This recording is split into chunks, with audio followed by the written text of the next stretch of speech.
So if you were alive in the 90s, which I hope everybody here was, you were obviously aware, and now they're actually making X-Men 97 cartoons all over again. I can't wait to see those when they come out on VHS tape. But this was one of the more popular characters, and I still have my action figure from then. I'm missing the missiles because, let's be honest, those things got probably sucked up by a vacuum cleaner. I wasn't a kid in the 90s, but, well, I was having my second childhood, let me put it that way.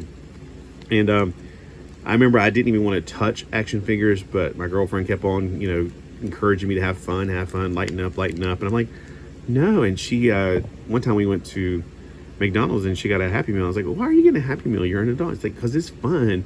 And it had a Batman action figure. I was like, well, this is actually pretty cool. And that's what got me back into this. That and the fact that she gave me a Storm action figure that had a light up lightning bolt on her chest. And I was like, you shouldn't do that. I mean, I don't want to have like materialism and stuff.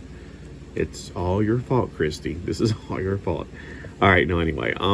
So yeah, that got me started on collecting all of the X-Men figures that I could get a hold of, and they were not cheap back then. You know, I mean, $5 or something, that's pretty expensive back then for an action figure, especially when you're in college and you got barely enough food to get ramen noodles for the weekend.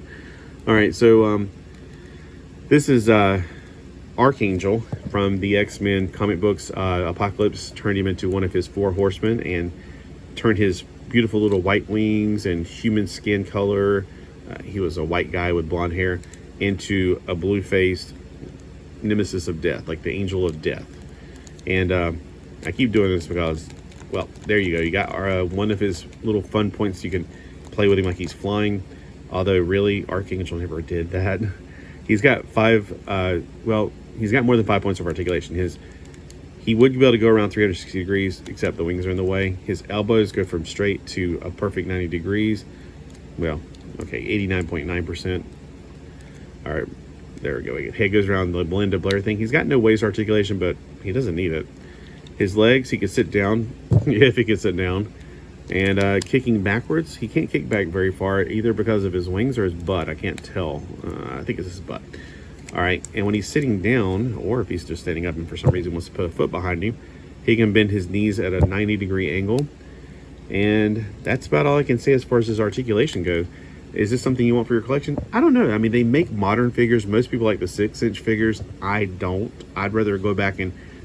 The very first 6-inch figure I ever got from Marvel superheroes was that Spider-Man figure. And the only reason I got him was because he was really articulated. I was like, I am not upscaling all of my figures. I'm not rebuying it. And then I did. And I regret it. I wish I could go back in time and say, no, you don't need that. They're, in the long run, they're just going to take up room. That's all it's going to be. He is 12 centimeters tall, give or take a few millimeters.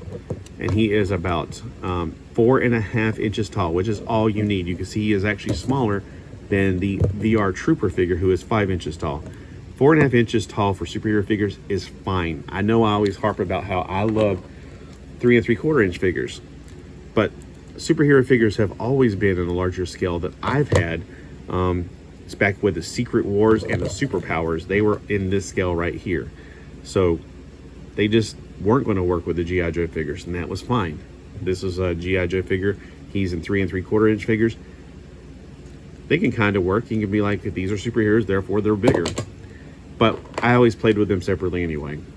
So if you are into this size, let me know in the comments below, and that's good, because I would rather just go back, and if I can trade in all of my 6-inch stuff for just the originals again, and some of that unfortunately is not going to be in that scale, I would gladly do it, because I'd rather have this size right here.